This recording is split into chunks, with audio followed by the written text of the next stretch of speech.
కాకినాడ 43వ డివిజన్లో తోట నరసింహం పార్కు నిర్వహణ లోపాలపై నగరపాలక సంస్థ కమిషనర్ జె వెంకట్రావు అసంతృప్తిని వ్యక్తం చేశారు. పార్కు ప్రాంగణాన్ని కమర్షియల్ గా మార్చేశారంటూ మండిపడ్డారు.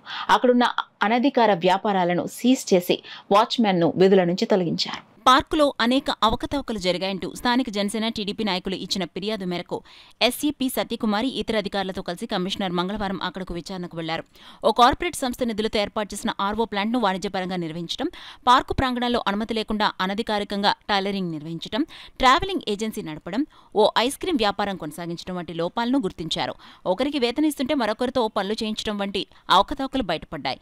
దీనిపై మండిపడ్డ కమిషనర్ ఆయా కార్యకలాపాలను సీజ్ చేయాలని ఆదేశించారు. ప్రస్తుత వాచ్మెన్ ను తొలగించి మరొకరిని నియమించాలని అధికారులకు సూచించారు. అక్కడ వ్యాపారాల నిర్వహణలో భాగంగా విద్యుత్ బిల్లుల రూపంలో నగరపాలక సంస్థకు కలిగిన నష్టాన్ని సంబంధిత వ్యక్తుల నుంచి వసూలు చేయాలని కమిషనర్ స్పష్టం చేశారు. రికార్డులను పూర్తి స్థాయిలో తనిఖీ చేసిన అనంతరం బాధ్యులపై చట్టపరంగా చర్యలు తీసుకుంటామని స్పష్టం చేశారు. ప్రజలకు ఆహ్లాదాన్ని కలిగించేందుకు సేద తీరేందుకు ఏర్పాటు చేసే పార్కుల నిర్వహణలో ఎలాంటి నిర్లక్ష్యాన్ని ఉపేక్షించబోమని స్పష్టం చేశారు. ప్రజలకు సౌకర్యవంతంగా ఉండేలా పార్కులను అభివృద్ధి చేస్తామని పేర్కొన్నారు. ఈ కార్యక్రమంలో ఆయన వెంట ఈఈ మాధవి, ఉద్యాన సహాయ సంచాలకులు T V Cyril, assistant engineer Y Nageswararao, TDP Janasena నాయకులు శ్రీమన్నారాయణ, నారం శ్రీనివాస్, నీలకాయల సన్ని, సాదే సత్యబాబు, శ్రీధర్, మనోహర్, బి రాజు తదితరులు పాల్గొన్నారు. ఇందులో కొన్ని అనధికారమైనటువంటి ఆక్రమణలు ఉన్నట్టు బయటపడడం జరిగింది.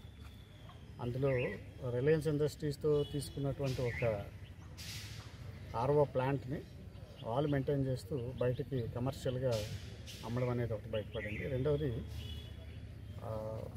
ఆ లోపల ఉన్నటువంటి ఒక ఏరియాని, ఒక ప్లేస్ని టైలరింగ్ కూడా ఇచ్చున్నారు. టైలరింగ్ కూడా ఇక్కడ జరుగుతుంది. మూడవది అనాథరైజ్డ్గా ఇక్కడ ట్రావెలింగ్ టికెట్స్ అమ్మడానికి, అదేవిధంగా ఐస్ క్రీమ్ పార్లర్ కూడా లోపల పెట్టడం జరిగింది. ఇవన్నీ కూడా అనధికారికంగా ఎటువంటి సమాచారం లేకుండా, ఎటువంటి అనుమతి లేకుండా అనధికారికంగా ఇక్కడ కార్యక్రమాలు చేపట్టడం బయటపడింది. అవన్నీ కూడా ఇమ్మీడియట్గా సీజ్ చేయడం జరిగింది. ఇక్కడ ఆర్డబ్ల్యూఏ ఏదైతే ఉందో ఆర్డబ్ల్యూఏ నుంచి మేము ఇచ్చేటటువంటి 6,000 రూపాయలకి అనధికారికంగా మరొకతను కూడా పెట్టి అతని చేత ఈ ఐస్ క్రీమ్ బిజినెస్ కూడా చేస్తున్నట్టు బయటపడింది. సో ఇమ్మీడియట్గా ఆర్డబ్ల్యూఏకి ఇచ్చేటటువంటి అమౌంట్స్ ఆఫ్ చేస్తున్నాం. అదేవిధంగా ఇంతవరకు ఏదైతే మిస్యూజ్ చేశారో ఆ అమౌంట్ పవర్ ఛార్జెస్ కార్పొరేషన్ నుంచి పేమెంట్ చేయమని ఏదైతే చేసామో ఆ అమౌంట్ అంతా కూడా తిరిగి రిటర్న్ పే చేయమని చెప్పి కూడా జరగడం జరిగింది. అలాగే ఇక్కడ నుంచి ఈ కంప్లీట్గా వాచ్మెన్ కూడా తొలగిస్తున్నాం. కార్పొరేషన్ టేక్ ఓవర్ చేసుకుంటుంది. కొత్తగా ఆర్డబ్ల్యూఏ ఆధ్వర్యంలో వేరే వాచ్మెన్ని 24/7 బేసిస్ మీద అపాయింట్ చేయడానికి చర్య తీసుకుంటున్నాం. దీని మీద మరొకసారి రికార్డ్స్ అన్ని వెరిఫై చేసి చట్టపరంగా తీసుకోవాల్సిన చర్యలన్నీ కూడా ఆ బాధ్యత మీద తీసుకోవడం జరుగుతుంది.